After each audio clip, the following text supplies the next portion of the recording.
These Crayola paints and other tempera paints, they dry really fast. And sometimes when you're doing these wet into wet techniques, you really want it to be, well, wet, right? So these darks that I already laid in once, I'm going to go ahead and refresh these.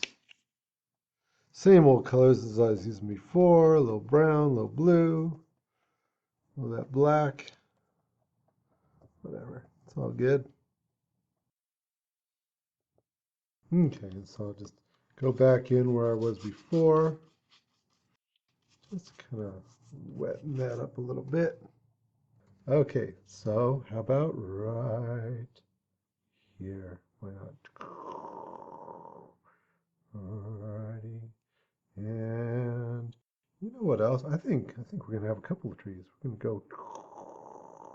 I'm gonna switch my brush out. I'm not gonna use this brush for this. I'm gonna use a brush much more like this, a round brush. Okay. Same difference though. Just go like this. And what I'm gonna do is I'm gonna create a different kind of tree over here.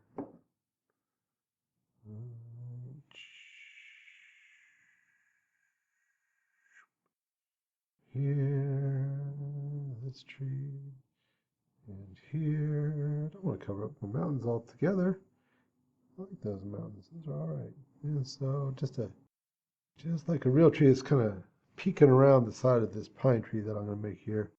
Just trying to get itself a little bit of sunshine, you know.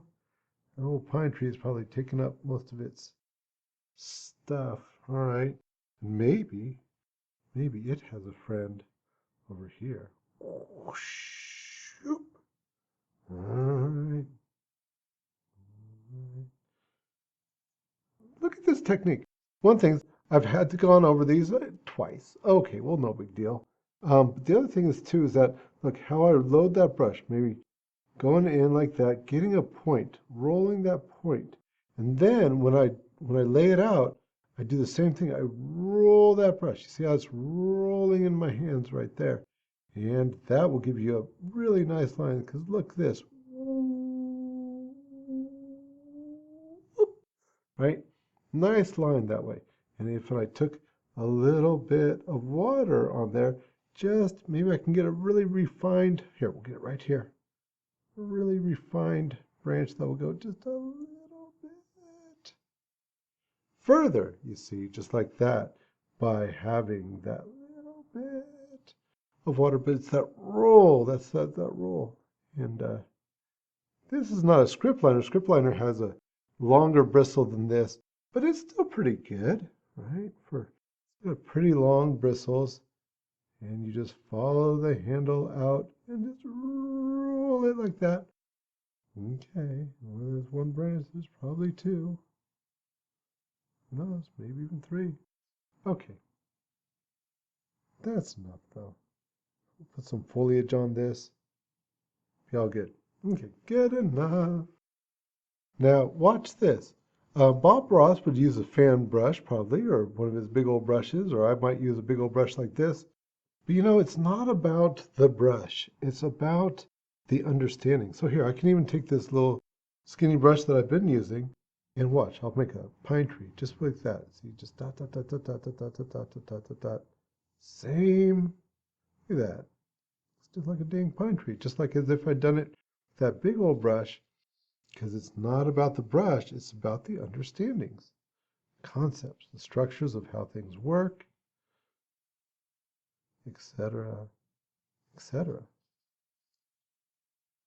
And it's kind of nice. I get a little bit different mark. I think I will switch back though, because I'm lazy. And this brush is a lot quicker.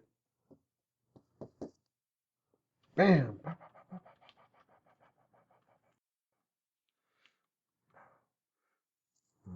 right. And speaking of pow pow pows, I think I'll take the corner of this brush. I could get a smaller brush, but once again, I'm kind of lazy. And pow pow pow pow pow. Gonna get all kinds of little leaves going on just with the tips.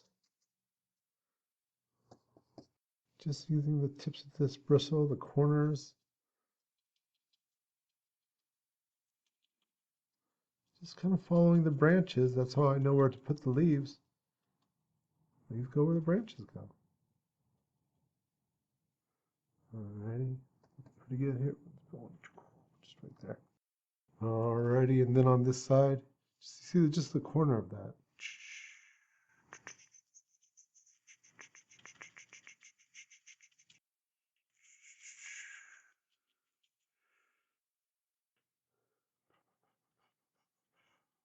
Keep it nice and lacy. And keep those sky holes. That's what's going to make it good. Just like so. Okay. As long as I got this dark, let's get grasses going here. You know me, I like the grasses. Get it off the brush a little bit.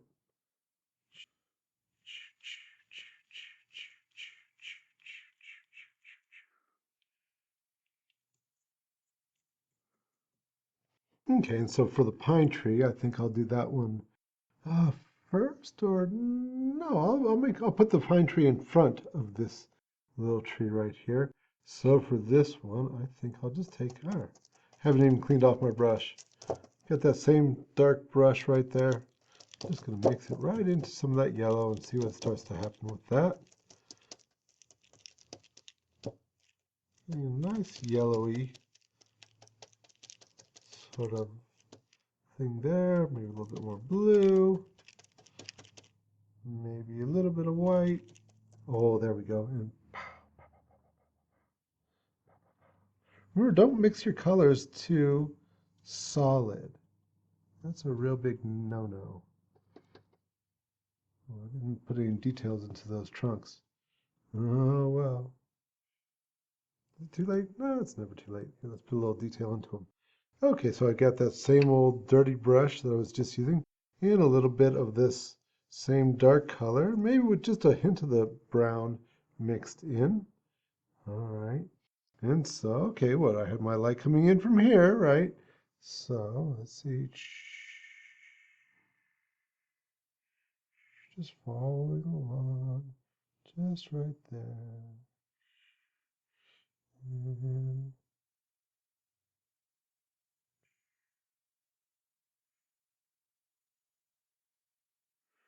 just a hint of that. All right, and so same thing over here. This one. If it's not flowing, just a little bit of water.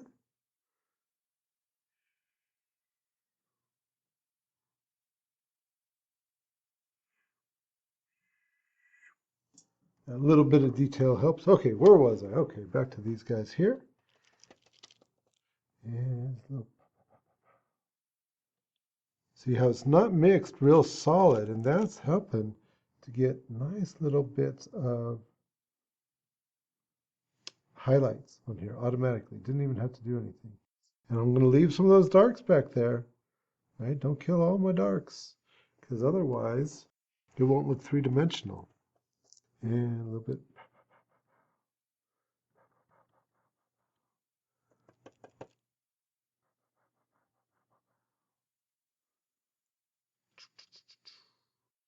See, following those same patterns. Watch.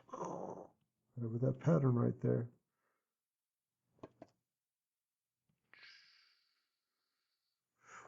A little more of the lighter color. See, isn't that amazing? So easy. Ah, that's why I love these Bob Ross techniques. They're so easy. Great for beginners. It'll teach you so much doing these kind of things. All right. Cool. Good enough. Boom. A little bit right there. Ooh, that was just. Okay. And while I've got this color on, put a little bit into here. Then I'll make some of my grassy areas, maybe a little bit more blue, just to change that up a little bit. A little bit of that. What the heck? More of that yellow there.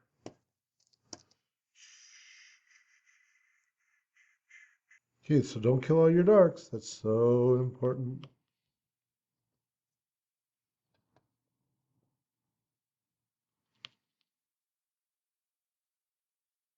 Okay. And a little bit more over here.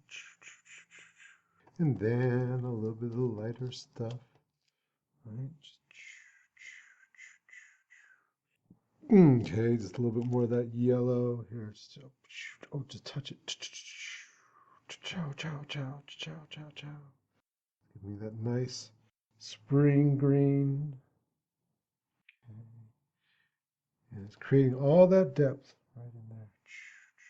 Just layer upon layer of depth. But it's not random. I will tell you, it's not random. Right? You got to think about where you're putting this stuff. So now for that pine tree, that's a different sort of green, isn't it? So a bit more of the blue, bit more of that blue. Maybe some of this yellow right here. What the heck? And a little bit more blue, a little bit of that brown mixed in. And I'm getting a nice khaki now, brown, and some of this yellow, and some of this blue. That's a very different color green. A little bit of the black maybe. It's a very different color green than what I was using in these guys here. You'll see.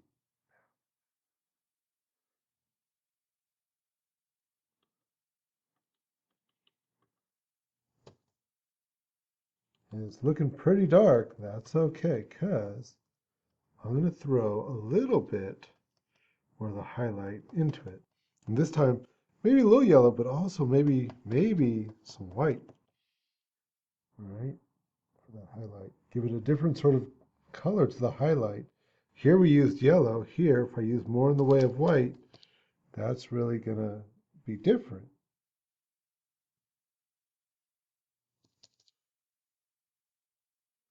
You know, that's one of the things, man. There are so many different kinds of green out there. That's why, like with the little turtle thing, I had to do turtles. Little green turtles, right? So all these different greens that you could use. Ooh, it's gonna look like snow. Smell that out a little bit. Okay, and I threw a little bit of blue-green in there as well, some lights. And here we go. Here's what's really going to set it off. Right there. Some of that grass in front of it. That's what we'll put that back a little bit. Okay, good enough.